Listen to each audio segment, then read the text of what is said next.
20 June 2024 আৰু আজি আমাৰ প্ৰথমটো টপিক হ'ল কলাগুৰু বিষ্ণু ৰাভা আৰু তেখেতৰ অৱদান।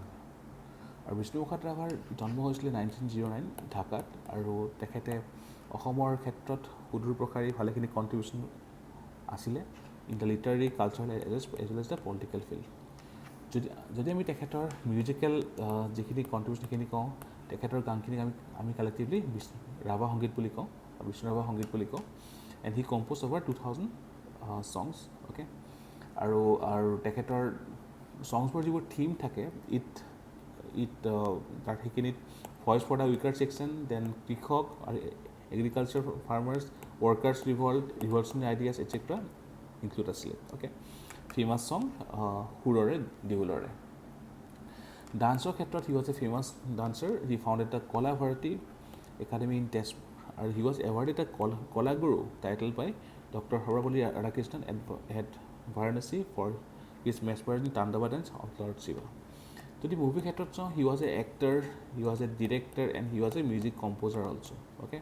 হি acted in Era Batar Sur associated with the movie Joymoti আৰু had compose the music of the movie Siraj. যদি আমি লিটাৰেচাৰৰ ক্ষেত্ৰত কওঁ, তেখেতে ভালেখিনি কিতাপ লিখিছিলে, প্লেইজ লিখিছিলে, ছাচ এজ হিয়াৰ পুং, সোণ পাহি, সপোন কুঁৱৰী, 20 বছৰ জেইল এটচেট্ৰা। আৰু তেখেত এখন ফেমাছ কিতাপৰ নাম আছিলে কৃষক, অ'কে? আৰু তেখেতৰ মাষ্টাৰপিচ বুলি কোৱা হয় Bano Kaubang. It portrays the life and of the ethnic groups of Assam, okay?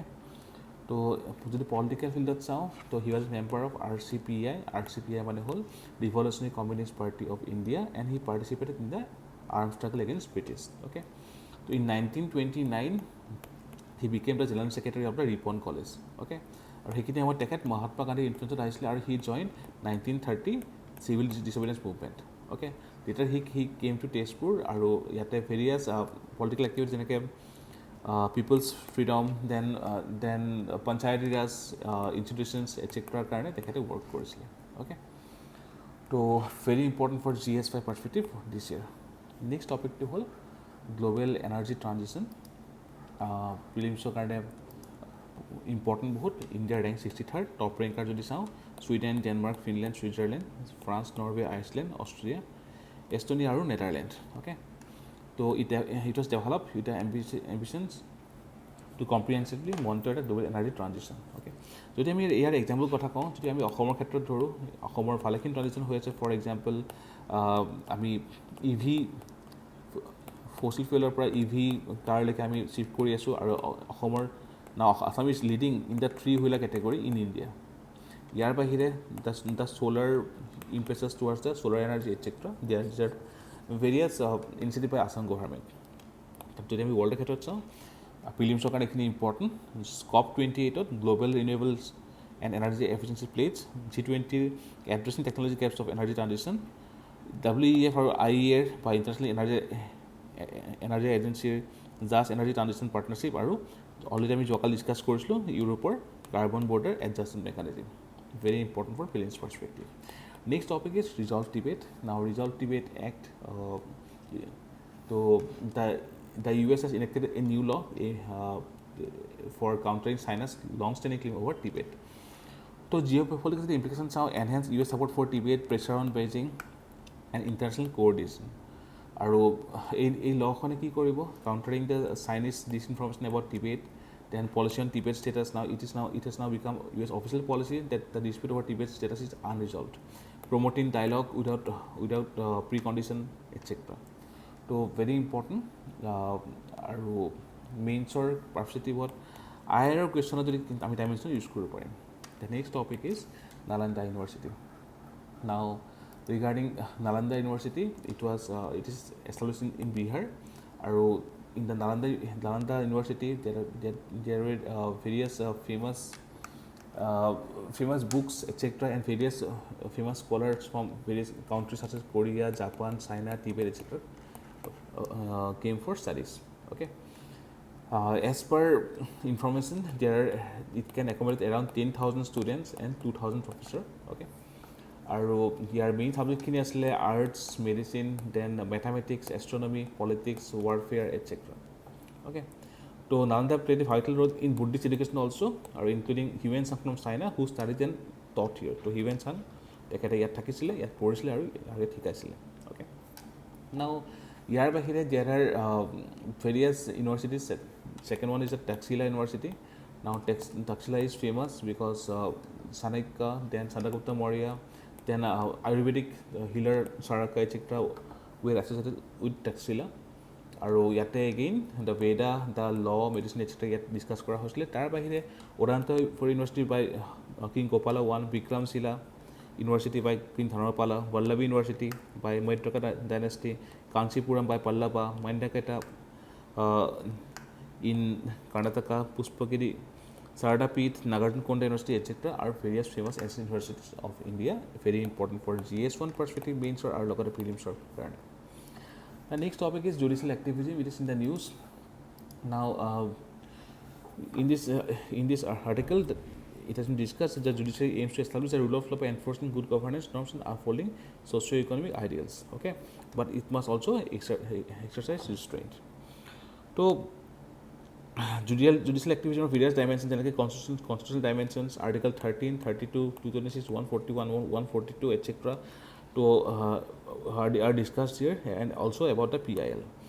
Now, regarding judicial activism, it refers to idea that judges should actively interpret and shape the law rather than simply applying it as it is written. Okay, this can involve interpreting the law in a way that expands the limits of certain rights or protections, or that resolve legal disputes in a way that are not explicitly provided by the law. Okay, যদি আমি example কওঁ judicial activism, or we can give example of 𝐶𝐸 Bharati judgment of 1973, Monica Gandhi judgment of 1978, Pichaka judgment of 1997, etc. But also yet distance কথা হৈছে, so there is the concept of judicial overreach also.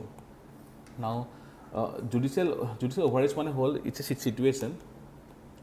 Judicial overreach is a situation where court or judicial body exceeds its legal authority. Okay, আৰু যিখিনি বাকি কেইটা arms যেনেকৈ executive আৰু legislative arms থাকে, তেওঁলোকৰ ৱৰ্কত হেম্পাৰ কৰে. অ'কে, তো আমাৰ ইণ্ডিয়াত ষ্ট্ৰিক্ট ছেপাৰেশ্যন অফ পাৱাৰ নাই, আমাৰ আছে চেকছ এণ্ড বেলেঞ্চেছ. অ'কে, তো ইয়াৰ ক্ষেত্ৰত আৰু এটা ইম্পৰ্টেণ্ট টপিক হ'ল the PIL.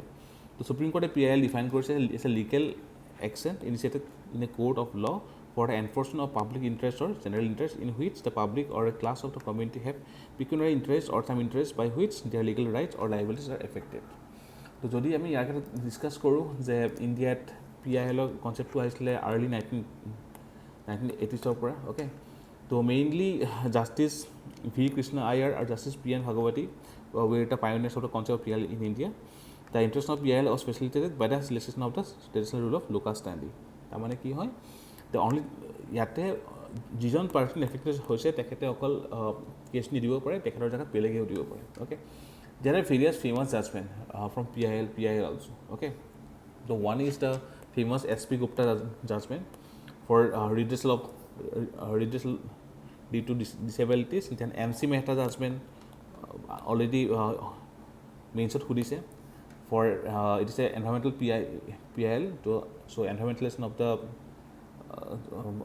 constitutionalization of the environmental issue. It was asked in the UPSC mains exam. So PIL or there are certain features like distinct from the traditional law, promotion of public interest, addressing violation of rights, cooperative efforts here.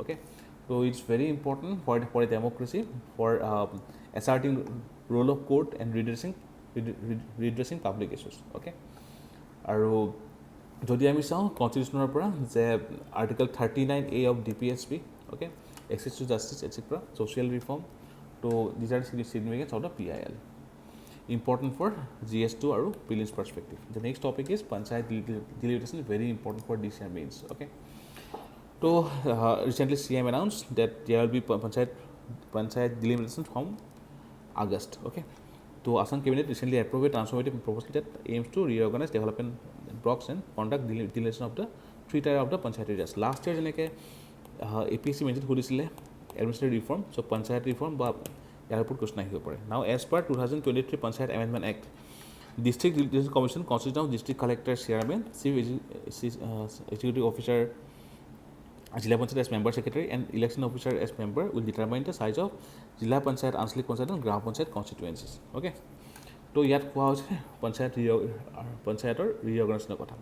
তো ইয়াত কোৱা হৈছে after reorganisation the development block will belong to only one assembly constituency, মানে এটা block থাকিব totally এটা কনষ্টিটুৱেঞ্চিৰ ভিতৰত, ঠিক আছে। And total number of blocks will not be more than the present number of 219, তো 219 ব্লকছে থাকিব। So number of blocks in the district will be maximum up to the existing number of blocks in the district. In case of any existing block is divided by 2 more districts, the block will be considered in the district where the existing block headquarter lies. So ultimately assembly report is able. Next, in addition to maximum number of Gaon Panchayats in a block will be 17. Very important. Maximum number of Gaon Panchayat in a block. At a block of maximum Gaon Panchayat is 17. Okay. For rural assembly seats, each constituency will have 4 Jilla Panchayat. So every constituency, our 126 constituency আছে, everyone will have 4 Jilla Porikhod. For assembly segments having both urban and rural population, there will be 1 Jilla Porikhod for every 30,000 people. Very important for prelims and mains. Okay. Anchalik Panchayat co-terminates with the development blocks, and reorganization of the blocks will be automatically allow delimitation in the Anchalik Panchayat also. So, ekhini hol government ekdom recent document, very important for upcoming APSC mains exam, aru logote oha bochor hobolika prelims karone amar bahut beshi important hoy. Okay. The next topic is India-US workout strategies to scale up collaboration on critical minerals under ICET. Okay. So, here under India's vital role in mineral security partnership, including through co-investing in a lithium resource project. So, okay, lithium or uporat question ahibo pare means lithium resource project in South Africa and a rare earth deposit in Africa to responsibly and sustainably diversify critical mineral supply chain. Okay. In July, India released a list of 30 minerals critical for the country and has been looking to acquire mines abroad in addition to expanding exploration in the country. Okay, so mines and minerals Development and Regulation Act 2023 already UPSC type of question book ni aarambho hoise, so maybe important for next prelims also. Okay, so Kabil Khanis Videsh India Limited, okay, is presently exploring opportunity for acquisition of the critical minerals assets like lithium and cobalt in Australia, Argentina and Chile. Okay, so ICET ক্ষেত্ৰত the initiative for on critical emerging technologies announced in 2022 aims to enhance collaboration in the critical technology sectors. Focus will be on artificial intelligence, quantum computing, 5G, biotech and space technology. Okay, it seeks to establish a robust technology ecosystem through joint research, innovation and regulatory cooperation. Your specific goals will facilitating joint research, promoting technology transfer, establishing regulatory frameworks, enhancing cybersecurity, or building public-private partnership. So very important for GS2 perspective, and all these data are very important for prelims perspective. Our next topic is the refugee issue. So India's যদি আমি চাওঁ India's refugee policy, এটা হ'ল principle of non-refoulement. While India is not signatory to UN Refugee Convention 1951 nor its protocol, India has followed the principle of non-refoulement wherever helpless Islam seekers have knocked their doors. Okay, ঘূৰাই পঠোৱা নাই. Internal matter, India has not signed the protocol and always maintained its internal matter. Okay, because আমাৰ কি হয় ইয়াত যেহেতু আমাৰ porous border আছে in South Asia, it can change the demography of the country. Ad hoc refugee policy, Indian refugee policy can be termed as ad hoc refugee policy. It allows Delimitation to differentiate between different groups in its treatment towards refugee. Okay, open border policy, India's history of welcoming refugees via its open border. In the past, it has taken refugees from various countries, from Tibet to Sri Lanka, etc. So, the legal tenants out there are NRC, Assam Citizenship Amendment Act. Then there are some laws such as Regulation of Foreigners Act 1946 and the Foreign Passport Act 1967, etc. Now, UN Convention on Refugee. The UN Convention on Refugee is an international convention that parties the Refugee Convention adopted in 1951, came into force in 1954, and one protocol was came up in 1967. Jodi ko judiciary, then in 1996, Supreme Court held that not just Indians but everyone living in India, irrespective of nationality, enjoys the inviolable rights granted by Article 14, Article 20, and Article 21 of the Constitution. On these grounds, the Supreme Court, in the judgment of National Human Rights Commission judgment, stopped the forcible infection of Sakma refugees who had entered Arunachal Pradesh in 1995. Okay, important for mains perspective. ठीक है sir. Our next topic is cost of inequality. So recent gender gap index, India ranking, and that cost, this article has been published. Okay. Now, যদি আমি চাওঁ India's rank, India is rank 129 out of 146 countries on the gender gap index.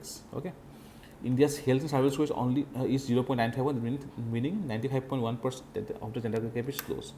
Education attainment is 96.4%, so it will come here. Okay, 39.8% economic participation. Okay, it is India has closed 25.1% of the gender gap in the political participation, ranking 65 globally. Okay, so Southeast Asia ranks 7 out of 8 regions globally, and India ranks 5th within South Asia.